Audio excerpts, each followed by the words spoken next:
Olá, meus irmãos, bom dia. O texto que eu escolhi hoje foi o texto que está no livro de Isaías, no seu capítulo 59. E ele fala sobre a confissão da maldade nacional. Aqui o subtítulo, nesta tradução, está falando os pecados e a salvação do povo de Deus.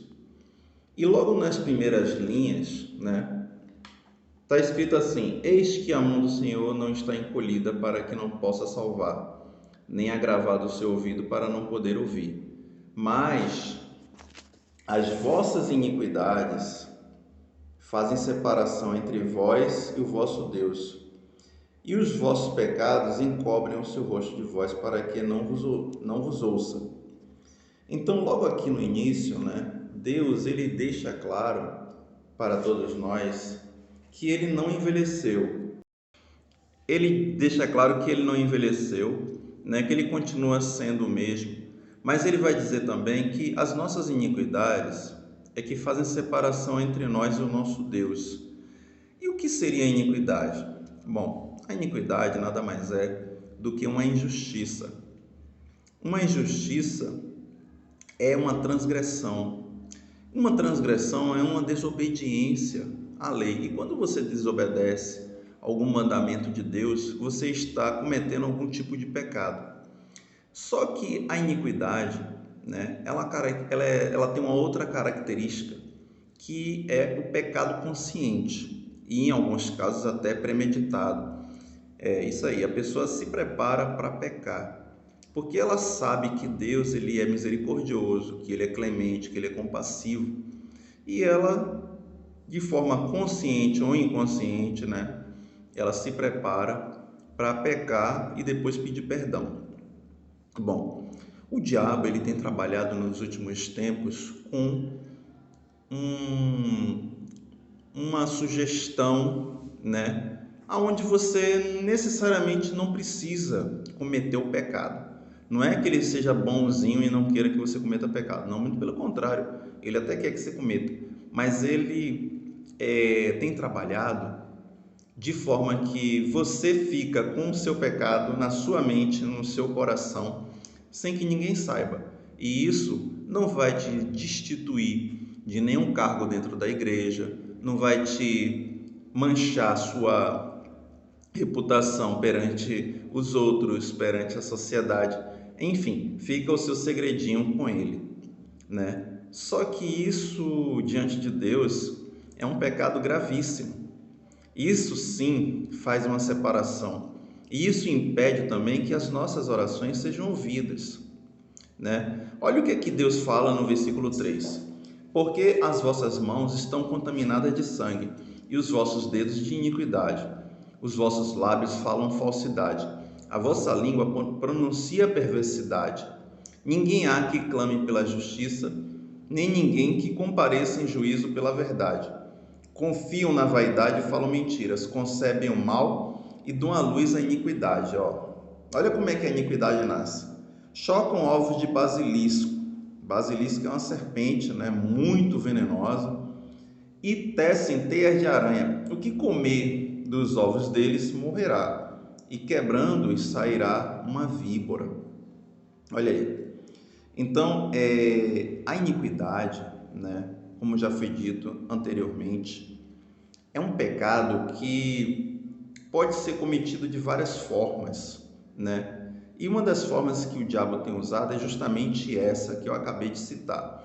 O Senhor Jesus nos fala algo interessante que está lá no livro de Mateus, Ele fala que o que contamina o homem não é o que entra, e sim o que sai, Jesus ele está condenando aí, a tradição dos anciãos e dos fariseus, que eles se preocupavam muito, em limpar o exterior do corpo, das coisas, do copo, dos utensílios, mas estavam, negligenciando o que era mais importante. Então Jesus ele traz, uma mensagem voltada para isso, dizendo que o que contamina não é o que entra, porque o que entra sai para o lugar escuso, vai para o esgoto, mas o que sai?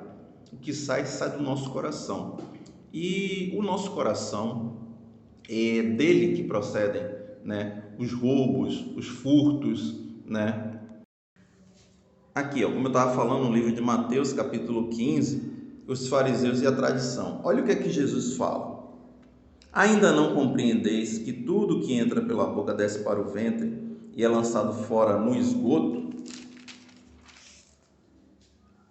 Aí ele fala assim, ó, mas o que sai da boca procede do coração, e isso contamina o homem, porque do coração procedem os maus pensamentos, mortes, adultérios, fornicação, furtos, falsos testemunhos e blasfêmias. São estas coisas que contaminam o homem, mas comer sem lavar as mãos, isso não contamina.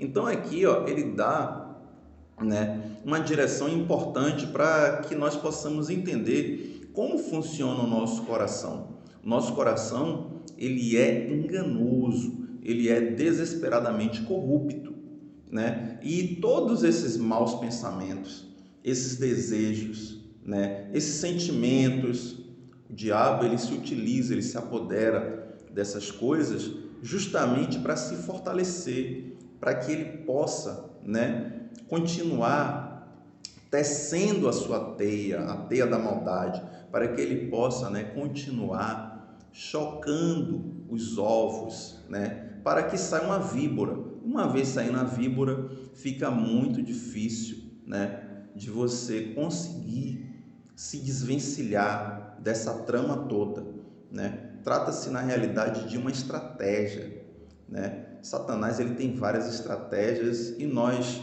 como cristãos, temos que estar bem apercebido quanto a isso, tá? Eu vou ler só para finalizar aqui o que está escrito no livro de Provérbios. Provérbios, no seu capítulo 23, para que a gente possa concluir, né, tudo que já foi dito aqui no seu versículo 7. Diz assim, ó: porque como imaginou no seu coração, assim ele é.